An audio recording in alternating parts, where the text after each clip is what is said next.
ಕಲಬುರಗಿ ಜಿಲ್ಲೆಯಾದ್ಯಂತ ಮರಳು ಮಾಫಿಯಾ ಎಗ್ಗಿಲ್ಲದೆ ನಡೀತಾ ಇದೆ. ಮರಳು ದಂಧೆಕೋರರ ಉಪಟಳಕ್ಕೆ ಕಲಬುರಗಿ ಜನತೆ ಬೇಸತ್ತು ಹೋಗಿದ್ದಾರೆ. ಯಾರು ಹೇಳೋರು ಕೇಳೋರು ಇಲ್ವಾ?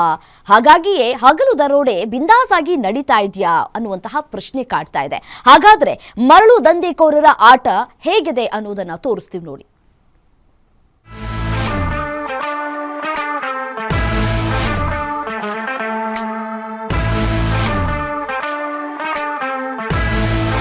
ಕಲಬುರಗಿಯಲ್ಲಿ ಕಳೆದ ಕೆಲ ತಿಂಗಳಿಂದ ಮರಳು ಮಾಫಿಯಾ ದಂಧೆ ಸ್ವಲ್ಪ ತಣ್ಣಗಾಗಿತ್ತು. ಆದರೆ ಇದೀಗ ಮತ್ತೆ ಸ್ಯಾಂಡ್ ಮಾಫಿಯಾ ದಂಧೆ ಭರ್ಜರಿಯಾಗಿ ಶುರುವಾಗಿದೆ. ಅದರಲ್ಲೂ ಪಕ್ಕದ ರಾಯಚೂರು ಮತ್ತು ಯಾದಗಿರಿ ಜಿಲ್ಲೆಯಿಂದ ಕೂಡ ನೂರಾರು ಟಿಪ್ಪರ್ಗಳ ಮುಖಾಂತರ ಅಕ್ರಮವಾಗಿ ಸ್ಯಾಂಡ್ ಕಲಬುರಗಿ ಜಿಲ್ಲೆಗೆ ಪೂರೈಕೆಯಾಗ್ತಿದೆ. ಹಾಗೆ ಪೂರೈಕೆ ಮಾಡುವ ಟಿಪ್ಪರ್ಗಳಲ್ಲಿ ಬಹುತೇಕ ಟಿಪ್ಪರ್ಗಳು ನಂಬರ್ ಪ್ಲೇಟ್ಗಳು ಇಲ್ಲದೆ ಮರಳು ಸಾಗಾಟ ಮಾಡ್ತಿದ್ದಾರೆ. ಇದರಿಂದಾಗಿ ಆರ್ಟಿಒ ಮತ್ತು ಮೈನಿಂಗ್ ಡಿಪಾರ್ಟ್ಮೆಂಟ್ ಕಲಬುರಗಿಯಲ್ಲಿ ಕೆಲಸ ಮಾಡ್ತಿದ್ಯಾ ಇಲ್ವಾ ಅನ್ನೋ ಅನುಮಾನ ಕೂಡ ಕಾಡೋಕೆ ಶುರುವಾಗಿದೆ. ಹಾಗೆಯೇ ಅಧಿಕಾರಿಗಳ ಕಾರ್ಯವೈಖರಿ ಬಗ್ಗೆ ಸಾರ್ವಜನಿಕರು ಆಕ್ರೋಶ ಹೊರಹಾಕಿದ್ದಾರೆ.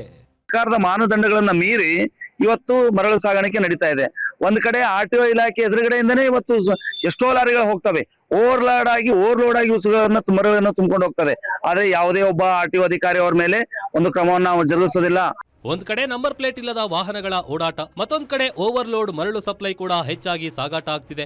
ಮೈನಿಂಗ್ ಅಧಿಕಾರಿಗಳು ಸ್ಪಾಟ್ಗೆ ಹೋಗಿ ತಪಾಸಣೆ ಮಾಡೋದಕ್ಕೆ ಆಗದೆ ಇದ್ರೂ ಕೂಡ ಪರವಾಗಿಲ್ಲ, ತಮ್ಮ ಮೈನಿಂಗ್ ಡಿಪಾರ್ಟ್ಮೆಂಟ್ ಕಚೇರಿಯ ಕೂಗಳತೆ ದೂರದಿಂದಲೇ ಸ್ಯಾಂಡ್ ಸಪ್ಲೈ ಆಗ್ತಿರೋ ವಾಹನಗಳ ಓಡಾಟವೂ ಕಾಣದಂತೆ ಕೂತಿರೋದು ಮಾತ್ರ ನಿಜಕ್ಕೂ ಆಶ್ಚರ್ಯ ತರಿಸಿದೆ.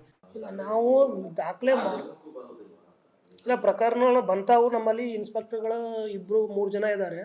ಸೊ ನಾವು ಪ್ರಕರಣ ಸಾವಿರಾರು ಪ್ರಕರಣ ದಾಖಲಿಸ್ತಿದ್ದೇವೆ. ಅದಕ್ಕೆ ಫೈನ್ ಅಮೌಂಟ್ ಬಂದ್ಬಿಟ್ಟು 500 ರೂಪಾಯಿ ಇರ್ತದೆ ವಿತೌಟ್ ನಂಬರ್ ಪ್ಲೇಟ್ ಏನಾರು ಇದ್ರೆ. ಸೊ ಅದು ಮಿನಿಮಮ್ ಇರೋದ್ರಿಂದ ಸ್ವಲ್ಪ ಅದು ನೆಗ್ಲಿಜೆಂಟ್ ಮಾಡ್ತಾ ಇದ್ದಾರೆ.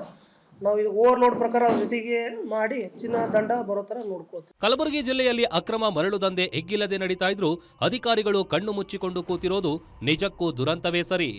Srikanth Biral, guarantee news, Kalaburagi.